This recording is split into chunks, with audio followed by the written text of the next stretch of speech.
hello again. Welcome to another episode of Azania in Therapy. I'm your host, Thabang Tlaka. Today, my guest has over 20 years of clinical practice as a clinical psychologist. She's been in practice for over 15 years.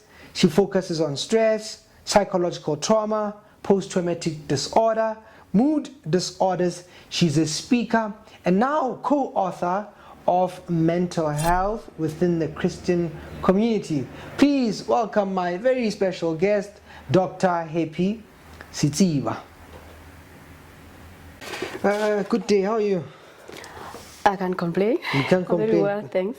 No, thank you. Thank you for joining me. I mean, it's been a long time coming. We're discussing having an interview. There were many things, but you're finally here. Yes, finally I realized that. I've been putting it off, but yeah, today I made it. I'm glad I made it. You made it today, ne? Yeah, no, I'm happy. I'm happy that you're here today because I mean we worked on this wonderful book together, mental health within the Christian community. I think for me it was a lovely project to work on, and maybe before we get into the book, for those, I mean, you've got your formal, CV introduction, which the audience will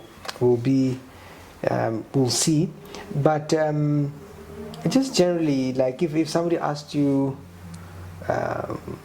what are you known for? Who are you? How do you typically respond to that question? Okay, I'll begin with the name. Yeah, with the name. You begin with your name, yeah. Yes. Yes. Yeah, because the name is important. Yes. I'm Happy Setsiba. And I hail from Harankua. Yes. I was born and bred there. Yes. Grew up in Harankua. Yes. And during my high school years, I actually dreamed of, going to university and studying. Yeah. And I got opportunities, and I did my master's in clinical psychology. Yes. My clinical psychologist. In the old, what used to be known as Medunsa. The one and only. The one and only. Yes. But now it's got it's 3-letter names. Yeah. That's where I started my career. Yeah. I fell in love with psychology, and I've been in that space for more than 20 years now. Yeah. I Lots of literally experience. Grew up. Yeah. My experience was, it's actually beautiful. It has been a journey for me, personally, and especially during my master's training, I realized that, I was basically in therapy for myself, and when I got ready to go out there to work, it was still a journey for me, and it was not enough. I went to University of Zululand for my PhD, qualified in 2012, PhD in community psychology. Yes. That's where I got exposed to African, African psychology, traditional African healing. Yes, because they're quite big on that. Yes. When that started, it was attractive for me because I felt like it speaks to a unique African, African context. Yes. Because my experience has been, we work with African people. We cannot ignore the backgrounds. People come to us to tell us that they going to traditional healers, they using traditional African medicine, and it was my interest. But again, as a Christian, I think it was a crisis for me when I first studied my master's because I couldn't really find myself in that space as a Christian, as a born-again Christian. And I felt like at some point I was compromising what I was believing. And that's why I said it was a crisis. Until I think I attended, therapy myself, trying to get integrated, and it was a healing journey for me. With that and managing to integrate, even though it's still a journey, understanding how the Christian community actually their perceptions about psychology. Yeah. You get different opinions from different people. Sometimes you are not even sure if it was a safe space for you as a psychologist to really, coexist with, the extremists, so-called extremist Christians. But I see myself as having navigated that and still on, navigating that, gracefully, of course. Yes. So it has been a journey for me, and I am pleased to be where I am today. Yeah. Now, I'm in private practice. Yeah. I used to work in the many different, public spaces, public health care, environments like the South African Police Services. I've been there. In the military, I work there. Yeah, it's like two related. Yes. Similar, yeah. Yes, and I left. I went to university. I worked as a part-time lecturer. At the one and only. Were you your alma mater? Yes. Yeah, and I also worked there. Funny enough, I worked there as a lecturer. And I also worked there as a student counselor. Seeing undergrad students. At the same time? Sometimes at the same time. At the last 6 months of me being there, I worked simultaneously. Yeah, and going out with students, that was interesting for me. Going out with master students to communities, exposing them to the harsh realities of, the people that we serve in our communities. And that was quite interesting for me.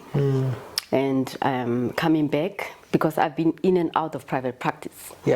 But since I left Medunsa and as a lecturer, I've been full-time private practice. Other things of interest that I have done, I've been invited a lot of times in churches to talk about mental health. And where does that come from? It came from being invited to churches a lot. Because I'm a church person. So maybe you spoke at one event and then Yes, I get to meet different people, and when we talk about mental health issues, then they find it, they develop interest and they invite me.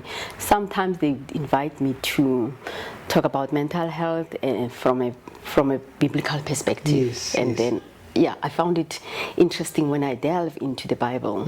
There's been a lot of aha moments for me to say, this is it, and that means this thing is there. It has always been there. So it has been my, I've been delighted to see myself grow also in presenting, see myself grow in integrating, my experience, my background, academic background, with, a biblical background. And in spaces I've been there. And I also have done lots of interviews. I remember we had one program at Thobela FM. Thobela FM used to call me every Friday. Deal with so you're like the resident psychologist. I became the resident psychologist, even Motoring FM. But that was back then, around 2012, 2015. Every single Friday. You were doing those interviews. I would do grief, prepare people who are like busy preparing to bury their loved ones. And I think that's where my interest, that sparked my interest in when I was doing my PhD, work thesis. I did my PhD on morning rituals and practices as they change, especially in South African, urban townships. I should have come and talked to you for my book on grief. Oh, is it? Okay, but I was specifically looking at the one practice, the after tears parties. Oh, that's even the intro, but it's after tears. It's got another name. The Visonons. I heard somebody say that. I was like, what is that? Then I found out Visonons. Yes, who sings us? Yeah, it was quite an interesting one for me. Wow, that's an interesting topic. Yes, particularly on that, trying to really check what was the what is the psychology behind that? Is it a practice where people are saying we want to grieve quickly, we want to pass and go back to our normal lives, or is this one way of saying we can't deal with it? No, we want to escape the reality, or this is now the new norm, the new tradition where people will be like having a party immediately after the funeral. So that was interesting for me, and the outcomes of my research were, different. Some people felt it's a practice that they can't, it's uncontrollable, while especially the older generations felt it's a no-no. It's a taboo. It's something that disrespectful. It was never like African.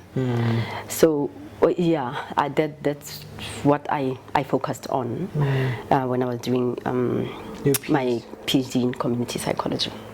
Rich experience that you're describing, over 20 years you're describing how you as a young girl you wanted to study at university, you finally get into the university, the one and only, you get into that university, and but it sounds like then you had to navigate, as a Christian, as a believer, you had to navigate a certain space that maybe wasn't, say, allowing you to, it wasn't as easy for you to navigate.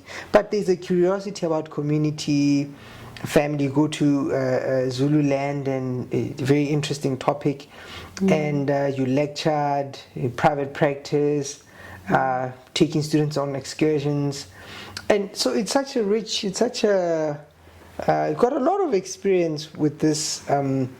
The way you come about. So I mean, when it came to this book, mental health and mental health within the Christian psychology, because you're such a busy person, dedicated. You've got many things you're doing.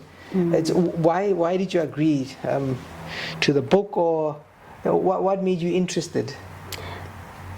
Thabang, it was such an exciting time for me, because I've been for the longest time toiling over the idea of putting something together. When you are invited somewhere to talk, I'm a very thorough person. I prepare thoroughly, and I always keep my notes. Yes. So at some point I thought of putting, because you are given different topics to go and research and present. So I looked at my where I was coming from, and thought, what, I felt like I've had many opportunities, but I never got to do that.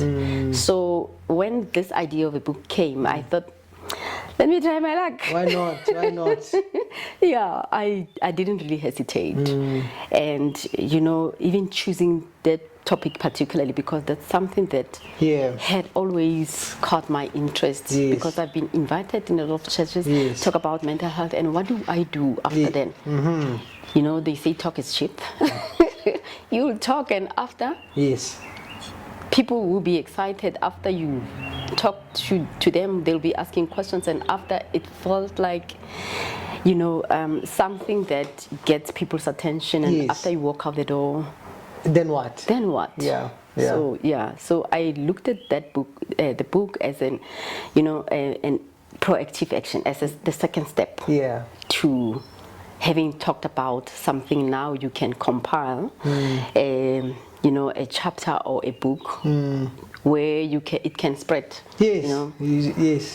across all contexts, and whoever is interested can actually have an opportunity to read and do something about it. I'm happy that you agreed. Excuse the pun, being happy, and I'm happy you said yes, because the chapter you covered is the role of the church and community support, which sounds like you've been engaged a lot, say, with church and also community. So you've had an ear for what's happening there. There are these things we are doing in the universities and our nice offices, but it sounds like you've always had an ear and an eye on what's going on, for people to be in touch. Maybe let's start there. For you, what do you think was important to to mention, or maybe things that maybe professionals like us are not aware, or things that people maybe miss or don't really pay attention to about the church and the community when it comes to mental health? I have to say, maybe let me start here. Yeah. When I started my training as a psychologist, psychology for me, especially clinical and other fields of psychology, for me, were portrayed as, you train and people have to come to you. You open your space and they must come. Like psychology ended up for me in offices. So this gave, especially when I went to University of Zululand, I learned so much that we can't sit in offices. We have to break the barriers that make us not accessible to people. So I felt like community psychology gave me an opportunity to go out there and, with my ears on the ground, to try and understand the people's needs. As much as I'm trained, as much as I'm equipped, I felt like I couldn't sit in the office and wait for people to come back. As much as I do it now, I feel my role is out there. Yes. Especially as I was being invited to go out there in churches where I interacted with a lot of people. I felt like there's a need, really, that we go out there and become a voice, especially for mental health. Because people are struggling and they don't know much about mental health and what is really making them to sort of suffer. So I felt like we have what people need, and it can end in offices. Yes. And maybe to link it to actually some of the key points in your chapter, part of what you explore, I mean, you talk about, say, how adolescents struggle, how poverty has an impact on mental health. You talk about abuse. You talk about even suicide. And so those are some of the things you unpack there. Then you talk about what the church can do, what the community can do. Maybe let's talk about those before we get to what the church can do and what the community can do, but ideas around to say more about poverty and how it's affecting people and adolescents, and how people are feeling, I suppose, overwhelmed with the mental health challenges. The environment and the communities that we are coming from, I think experience has taught me that. Yes. Growing up in a township like Harankua, and families that you got to interact with, I have had my own tastes of what poverty is. Meaning like. in your own family. Environment and family. Oh, okay. Yes, and growing up from a family of 8 children, you can imagine, and our parents could afford to take us to school, but you could really see that, comparing yourself growing up with other kids, that where you see the difference, where you see that you compromise in certain things because your parents will remind you that there's a lot of the only child here. And I don't know if one would identify that as poverty, but poverty is lack, basically. And I have been exposed to the worst cases where you see a next door neighbor barely able to afford to take their kids to school. I remember growing up, we were 8 children, and my mom was, I would say, was a community person. She didn't have qualifications, but you wake up in the house and you find that my mom has taken a family of 4 in because they were struggling. So you get to be exposed to such issues where you understand that even a 4-room house can cater for more than 2 families, just because someone felt another family cannot struggle out there. So that's the kind of environment where I grew up. You wake up and get to meet other kids, and all of a sudden you stay with them for some time because they've had problems of housing, and yeah, I think that's the kind of environment that exposed me. And as I was growing up, I realized that the adverse effects of poverty, where kids can be exposed to unsafe living environments, and that can affect their mental health as well. You can imagine where you grow up in settings where sometimes parents are not there, to look after the young ones. We get cases like those where a child or an adult is only talking about their experience, like for instance, having been sexually violated when they're young, because they lived in a household where everybody, went in and went out. There's a malume somewhere, that they don't know. And suddenly he's sharing their space with them, and the children were vulnerable and exposed to such harsh conditions. So yes, mental health, especially children's mental health, can be adversely affected by poverty. Actually, when you see that, I was just thinking of these. It's a cognitive psychologist. She had given birth. She had given birth to a child, but what happened is after she gave birth, she had a lady assisting her, so she had a nanny. And what happened was, she said, and she wanted to study actually the effects of poverty on the brain. And then she describes the story. She says she was only when she had a child did she start wondering about her nanny's life, because she said, so my nanny has to be at my house at the particular time so I can make it to work, and then my nanny has to be at the house when I come back, so that so then she said, so then it means the nanny had to leave earlier.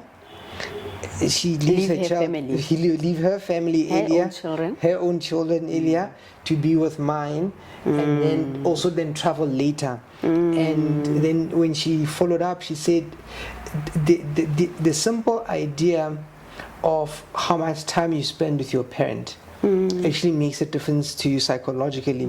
For example, when you get distressed, if your parent is around, so maybe they will hug you, they will hold you, they will connect with you, and as that is happening, it helps your brain form, strong neural pathways, chemicals that when I'm distressed, I'll get help. But a child whose mom has gone to go work, when they are struggling, the brain says, I think I'm on my own and nobody's going to help me. And then then what happens is that when they go later in varsity, those who came from say poverty or from lack actually quit when they faced the challenge. So then they dropped out when they went to university, because when they were young they didn't necessarily develop and so when you say that, you made me remember that as well. And the thing you said again now, the other thing we don't think of, when you're living in a very small house and say your parents are doing the deed on the in the middle of the night, you wake up and your parents are doing something, and as a child you're exposed to this, and what does that do to you? The trauma. And you only get to realize the trauma later. Yes.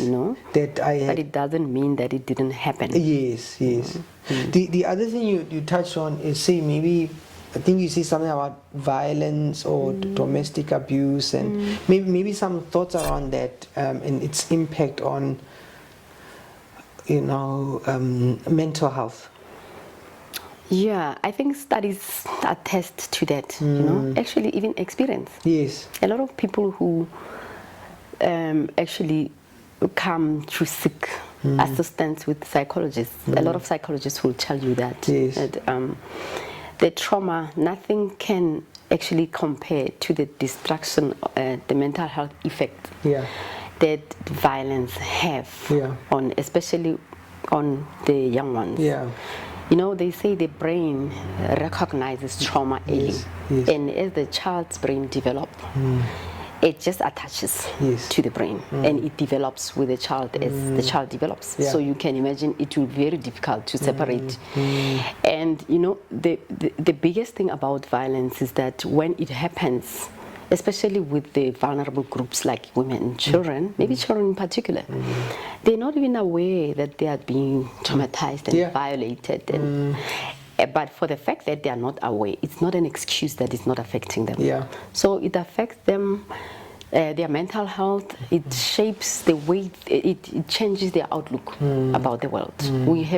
Today we have kids who are practically and literally exposed to violence. And when I talk about violence, I'm not necessarily talking about physical violence. Sometimes it's sexual violence, sometimes it's emotionally violating, like child neglect. It's violating the rights of the children. You know, the children have needs of affection, you know, and when parents are not there, they are really violating the right of the child to feel safe, to feel they are in a safe environment. And you can imagine that child being an adult. This is how they read the world, as you said. They're going to interpret things like that. They're going to shut other people out because their emotions are attuned, you know, to being isolated and separated. So I think it has adverse effects on mental health. This becomes a norm for them, I suppose. You know, they get used to something like that. And I was just thinking now of what's happening in the schools. Say, you know, you send children to school to learn. And then you get a call that your child maybe is being bullied or died, or so the context in which you're describing, I think sometimes if we don't pay attention, we miss the trauma and the violence. And when you in your chapter, you actually go through, you make an effort, right, to express that actually this is serious. You use a quote in your opening lines, right? And you use a quote in your opening line, and so you say, when mental health is ultimately recognized as essential to physical health, not an extraneous element of it, then we will have access to true, complete modern medicine. John Campbell. And so you start with that, but as I go through your chapter, it's like you make an effort to say, actually, this is a serious thing. What was that? Was that the plan? Because that's what it feels like. You're trying to make a case that this is serious. Yeah, I think that was the aim. The whole aim, because, you know, especially in clinical, you know, health settings like hospitals. I'm based in a hospital, and I see a lot happening with especially patients who walk in. And you know, the first thing that you do when you have a headache, where do you go? You go to the hospital. And a lot of our patients are starting to realize now, they are actually starting to appreciate holistic health, you know, and that's what the quote says.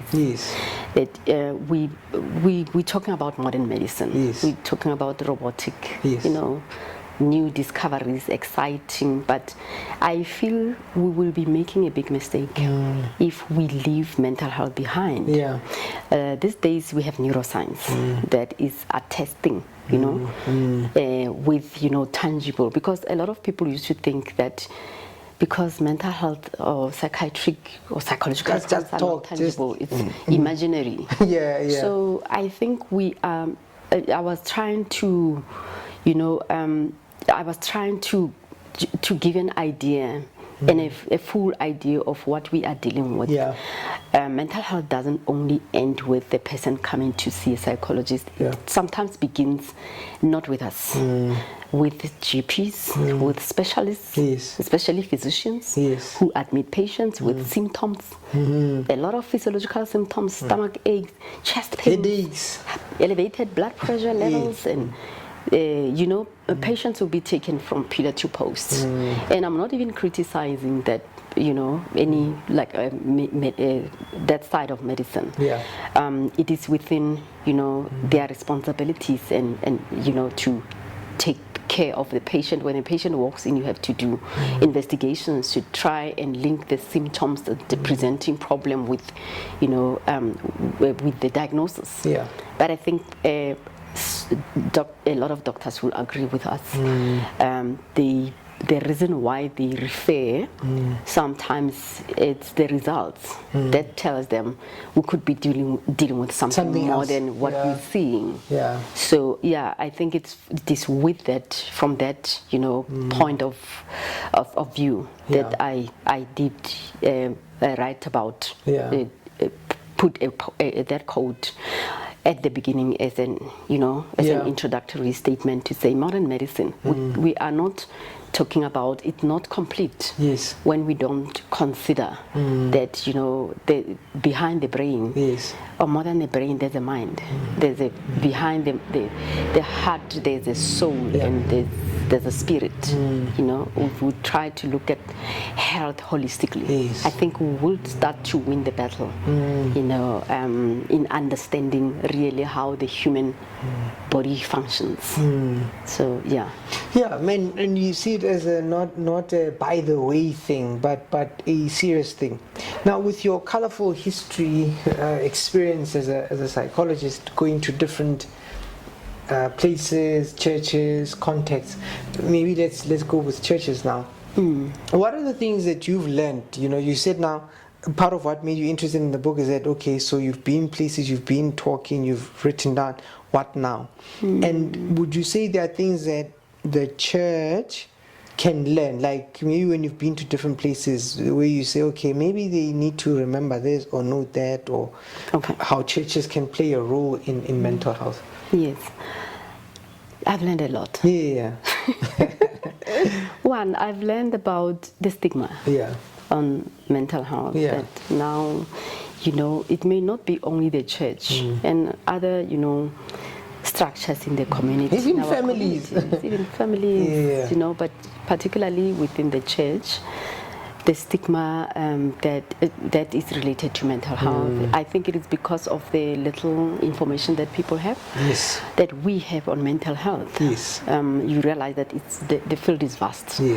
We are still learning as well as mental health, practitioners and professionals. But the thing that I picked up is that, from the questions that people ask about mental health, sometimes the church gets to confuse mental health with spiritual health, because they would, pastors and other people, they would think that, and some would think that maybe, I remember one lady said to me, I think mental health is nothing else but is something that happens when a person does not have a relationship with God, or when a person has committed sins and never, ask for forgiveness from God, they will be tormented. And actually, even quoting scriptures, like that guy who was demon possessed in the book of Mark, who was living in the tombs, who was cutting themselves, because they would, the reasoning would be, the Bible says he was demon possessed. But I always think it doesn't matter whether you're demon possessed. You can define it as that, but I'm talking about what we see, the behaviors that would tell us that something is wrong. And the church, I think we have, I have learned that the church somehow relates mental health with something that it doesn't have to happen when you're a Christian, when you are born again, as long as you praying, as long as you have a good relationship with God, it's something that must never happen to you. And when they hear that somebody is suffering, could be suffering from a mental health condition, it's something that is frowned at. It's something that is meted with questions like, and what is the relationship with God? Have you confessed your sins? Are you praying enough?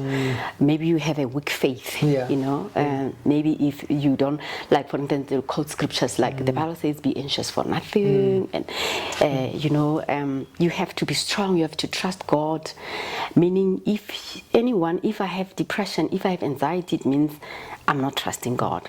But I think that's where we are missing the point. For instance, when we go back to look at why Jesus Christ came, I think it's basically about two things: the kingdom you know, the good news about the kingdom of God, the coming kingdom, the kingdom assignment, and about healing the sick, including those who were sick, who were suffering from mental health problems. You know, you remember scriptures such as he healed the brokenhearted. So I think mental health is deeply rooted in scriptures because God made us that way. God understands that we are made of. Actually, I feel it's exciting to God when he sees that we are taking care of ourselves and understand who we are, you know, holistically. The mind, the brain, the emotions, the behaviors. We are a whole human being and not just focusing on only the spiritual side, because Christ healed the sick, those who were like suffering from physical problems, those who were outcasts, you know, from the society. You remember those who had leprosy in the Jewish communities in the past. They used to isolate you until you die or until you get better. So I think the same thing, I think, is happening with mental health, and I think it's because of little knowledge. And the church, I think, can use that as an opportunity to learn. Another one that I've learned is that maybe people are scared because they think mental health is for professionals. I see. It's not for them. I see a window of opportunities there for the church with its unique gifts, because you can imagine why people go to church. For example, why do you think people go to church? To myself? Yes. Well, I mean, I think part of it is people. One, it's tradition, you know, you grew up doing that. Two, I do think sometimes church functions as a social place. It's sometimes the only place you can go. And then also for spiritual growth, you do have a hunger, you do have a longing. And I think to also, as a societal thing, there's a networking there and some sort of expectation there. I think those are some of the reasons why people go to church. You know, they want to be fed spiritually, but some are lonely, so that's the only place you can interact. And sometimes you need help. You need practical help. So I would say those are some of the reasons. If I think about it, that's why people go there. Correct. And I think as you talk about it, I'm now thinking that church people should actually see that as an opportunity, because people do go to church. For many reasons. One of them would be what you say for socializing, but with time they start to realize that church can actually benefit them more than that. You mingle, you interact, you socialize, but for your own, you know, spiritual growth journey to find. You know, we hear people saying they want to find themselves. So I think church has a lot of opportunities, or where people, church can, you know, take that as an opportunity to really, because people come to church, and sometimes people go to church when they're in trouble. No, it's a lot of the times. When you're in trouble, you know. See, I heard there are some people there. I think I'll go talk to them. My son is. You talk to the pastor. My partner is troubling me. Yes, you go there because you need help. We need help. That's why we go to church. And for most of the people, especially African people, we can't afford the services of specialists. How much is it now? It will cost an expensive professional friend. Yes. You know that's what they call us. We go to church. Friends. So church can really serve as a lot of functions. There's couples there who go to church.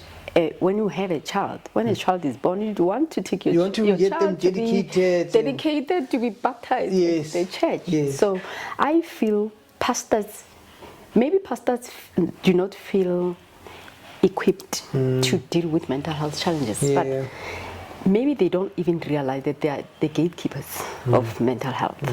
you know, whether they like it or not, because people approach them when they have problems. If there's a death in the family, the first person to contact is The pastor. You know, they'll call the pastor. Sometimes the pastor doesn't know what to do. Yes. And I feel it's important for pastors, especially leaders of the church, to realize that they are there. They are there, and if there is anything that makes them to feel ill-equipped, they have to realize that they are not there, and people don't expect, you know, that kind of professional. Don't expect psychologists from them. Don't expect psychiatrists or mental health professionals. But with their unique strength, compassion, care, the training that they received, they're actually the people to go to. And that is something that should equip them, that should give them the confidence. Otherwise, if the church push, you know, mental health aside and leave it to professionals, I feel that is the mistake that the church does, because a lot of people go to church expecting to find help in whatever way, in whatever form. Yes, that's interesting for me, because what you're pointing to is, one, you're talking about stigma, right? In that mental health is not the strange thing that it was there. And the church has an opportunity to not stigmatize, but to help people. Then two, you're talking about the opportunity that they can use, because people are coming there with questions, people need help. So meet them because they need help. And the other one you are kind of alluding to is, I suppose this the sense of community, or sense of community, but also referring when you said when people come, they're not really expecting a professional, but maybe the church, the leaders, the pastors could say, maybe refer, they could, and not be afraid to say, hey, these people need help. And I suppose an element of training there that's also needed. Now, what about, say, the community, the community at large, when people are struggling? What role do you think the community can play in terms of helping people with their mental health? I have included in your chapter. My chapter, intervention at many different levels. Yes. Primary intervention, secondary, and at the tertiary level. I think the community plays an important role there in terms of prevention and primary prevention, early identification of, not early identification, but empowering people, understanding and educate at an educational level, and awareness of people, awareness of the symptoms, of mental health, and that will be at the preventative level. That will reduce the incident, the occurrence, of mental health problems. Through community structures, you are aware that there's so many NGOs, there's so many of them, and I think they are doing enough. We appreciate, but I would encourage mental health professionals, especially private practitioners, those who are in private practice, should start looking into that, engaging more with communities, especially on issues of mental health, to educate, to empower, But what if they say to you, but I'm worried about my rent? I know that you don't come. So I'm worried about time is money. Time is money, but I think looking at the resources that we especially in our communities, there's a lack, and I'm sure we can look at how we can mitigate, the gaps that are there. You belong to a certain community, so I think that is what you can start thinking about, to strengthen social programs. And people appreciate so much. People will appreciate, and I'm not even saying you should do it for free. But you should put time aside, to empower, so that you others can empower this. You know, I like if you can, you are on the like LinkedIn or social media. There is a doctor, actually a psychiatrist in Zimbabwe. With the chairs. Yes, with friendship the benches. bench. The friendship bench. Yes. Maybe say a little bit more about that, yeah. Yes. For those who don't know what it is. Yeah, I think the model, that model is fascinating in the sense that there is a training, a basic training for non-professional people, and this is what also the government encouraged by introducing, you know, the national, I think, mental health strategic plan. Yes, 2023-2030 to 2030. That thing of task shifting, you know, consider training people from community who are non-professionals to offer practical, you know, care for people who are struggling with basic mental health problems. So I think that is how the community can, you know, work together. To a professional will be seen at another level. But that will help, you know, early identification, you know, at the secondary level, early identification to reduce, you know, even the prevalence, the spreading, and the occurrence of new incidents. And at the tertiary level, that's what you can imagine, that when everybody in the community is empowered, it will be a norm. You know, that we know that when so and so has a problem, when they are not showing up, they may be having a problem. So let us just join forces and identify and see where we can take this person to, because we're living with a lot of people in our communities who are not even aware that there's, in our primary healthcare settings, as an example, there's psychologists and there's other mental health care professionals. So people sit with their problems at home and not knowing where to refer. And we have organizations like the South African Depression and Anxiety Group, Lifeline, and many other non-government organizations that are doing their bit. So I was just encouraging, you know, the community itself and people in the community to make use of such services to empower themselves. You may think that you don't have a problem, but your next door neighbor may have a problem. And imagine living in a community where everybody is empowered about mental health and normalized it to say that's how we have to take care of each other. You know, more than giving each other, you know, food packages. We are doing our part, but we must also be there for one another in times of need. There's a lot of, you know, things that are happening in our communities, like death and grief and losses and other disasters that expose people, you know, especially people who are at risk, that expose people to mental health, you know, issues. So I think, our communities still have a lot to do. We shouldn't even expect the government to, you know, to lead come that in and I think we should be holding hands.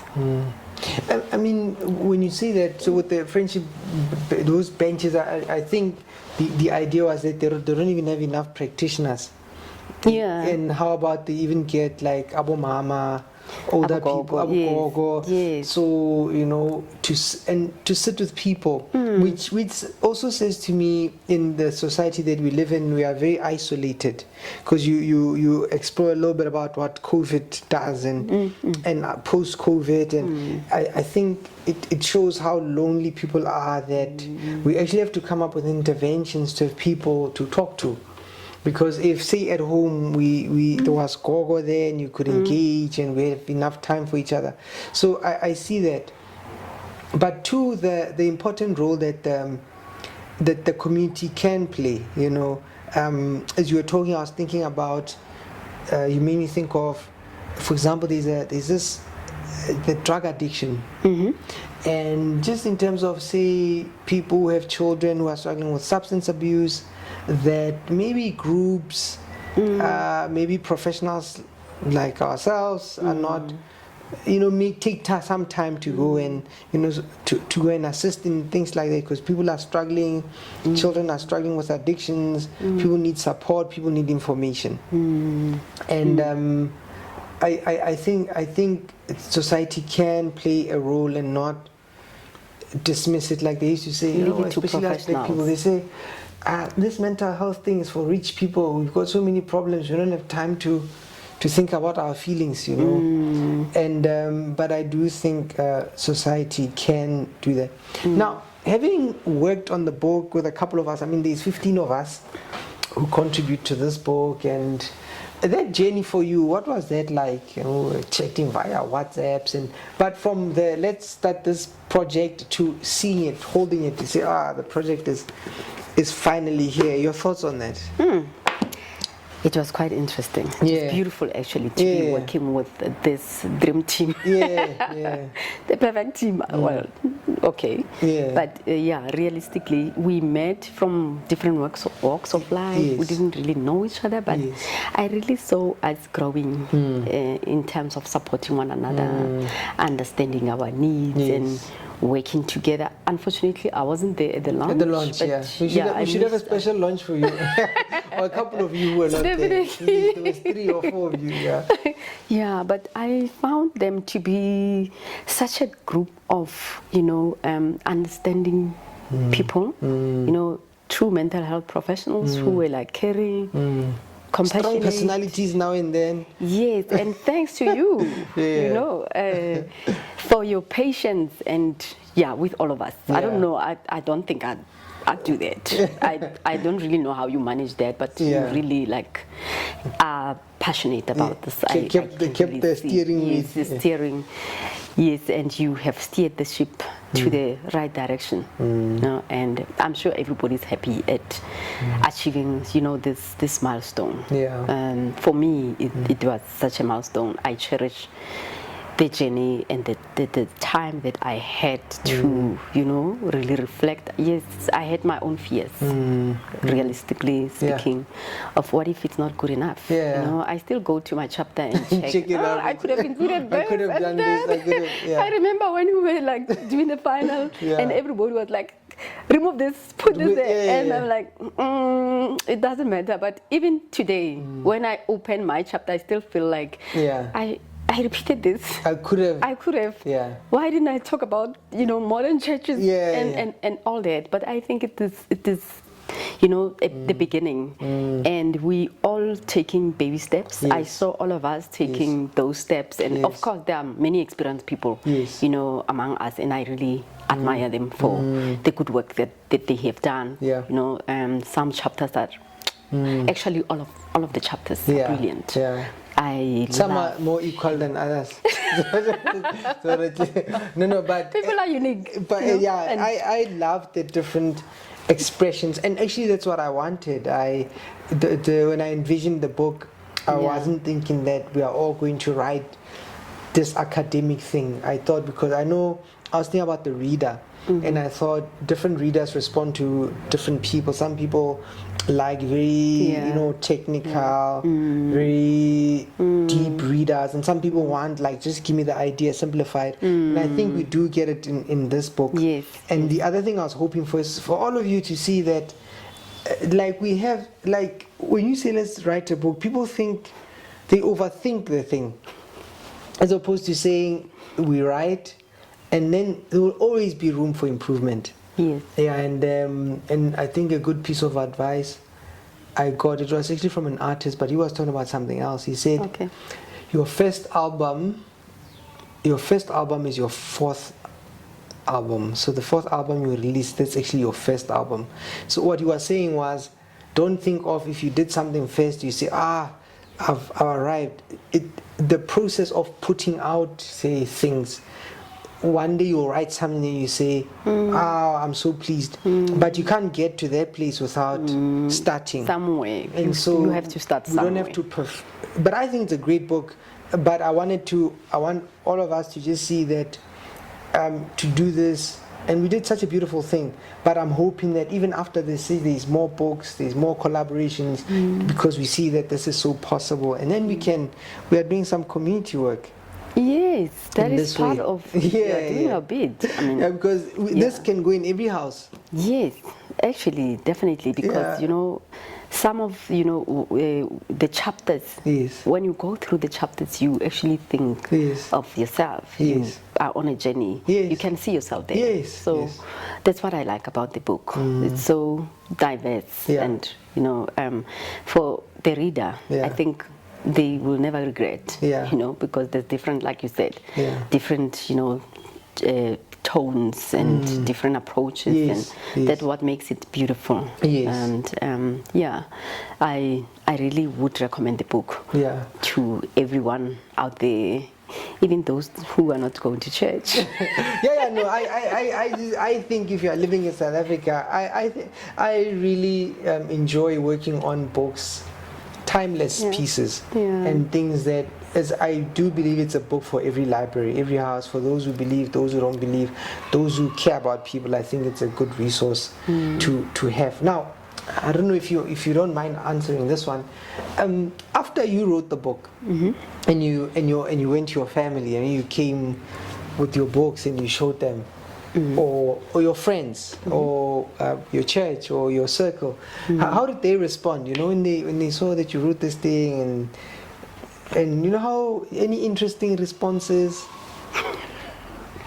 any curious I have to questions? say that I think my family, particularly my husband, was the last person to read. Like, he's still busy reading. He's still busy reading it. Your particular chapter. No. the He's whole reading book. it. Yes. Okay. And I remember I went to our, I was invited to what we call All Africa Youth Conference. Yes. And when I got there, I had a box. Yes. And I was like, I wonder people from Zambia, Mozambique, and, because it's like SADC countries. Who were like visiting. It was a youth conference. Yeah, that's beautiful, coming from in different South Africa. places, For our church. Yes. And then I went there. I was invited to talk about, mental health, and at some point, I told someone that I knew that I have books, and said, yeah, bring them. Yes. And I wondered if they will buy it. I started to think, they thinking that I'm pushing my own. Yes. But she said, bring them.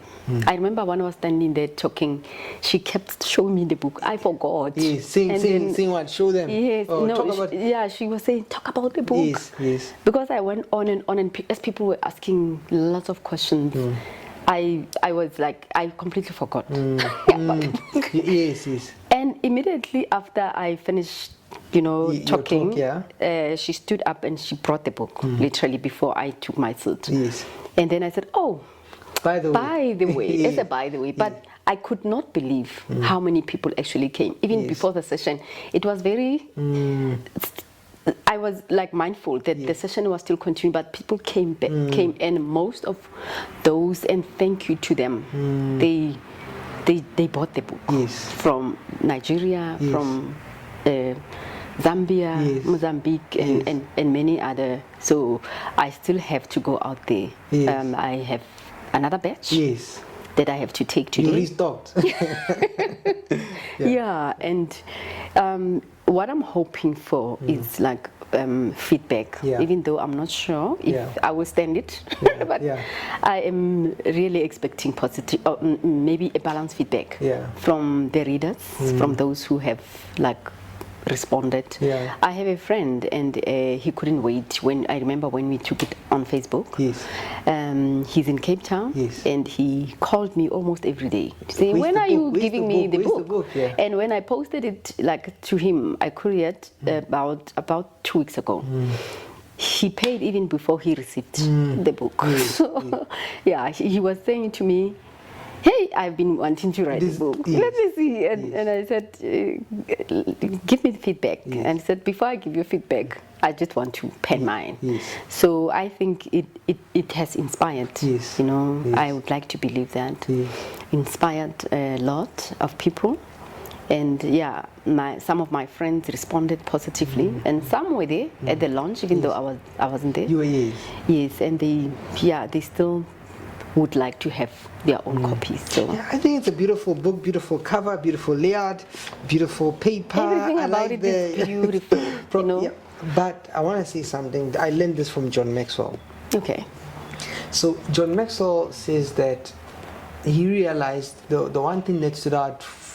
He headed this church, and he left, and then he was going to corporate. He starts talking a lot about leadership. But he says in his travels and teachings, what he learned was the the thing that helped the people the most was a resource. And so he would talk, but he realized the things he was talking about, this would go further than his talk. And so when I look at this thing, and because very often the feedback I get when I give a talk, they'll say, we wish we had more time. We wish, yeah. After you talk, they say, can we have slides? Yes, exactly. Slides? Can we, yes. So you'd give them, but thinking, yes. That's what I alluded to earlier on when I said, I realized I prepare a lot of topics, and it was a blessing because I got to be given topics on mental health and research as you pull them, put them together, and after they would say, can you give us slides? And I'm like, oh, okay. Yes. No. So this is what it is. I know there's a lot I want to say, and we're going to cover as much as we can today, but for the rest of the things I wanted to say, here's this thing.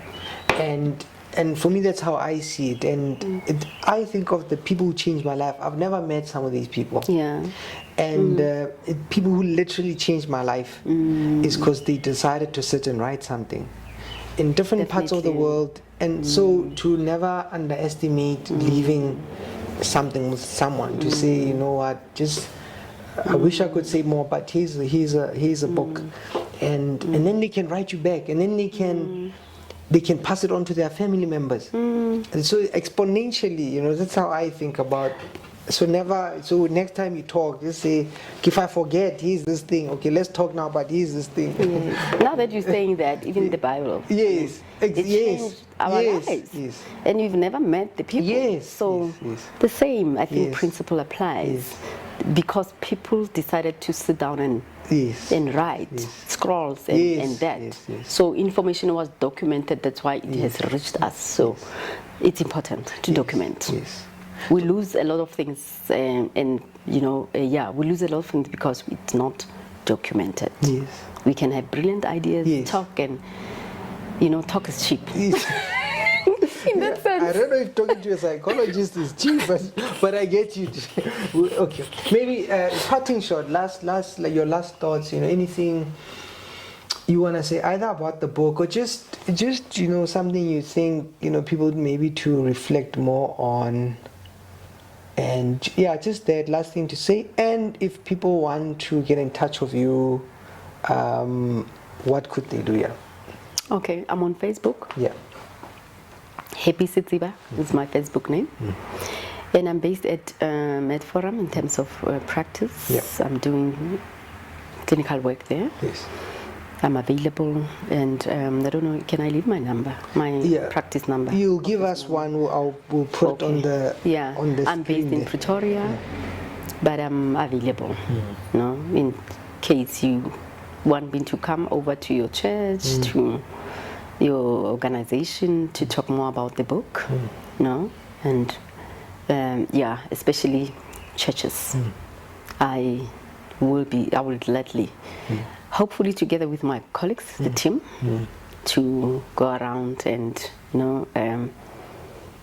promote the book and tell you more about it. Thank you very much. I mean, insightful conversation. I quite enjoyed it, and I know the viewers, the listeners will enjoy this conversation. Hopefully. They will. Thank you, and thank you for the time. I really, I'm grateful for the opportunity to, engage in a conversation, especially about this beautiful work. Thank you.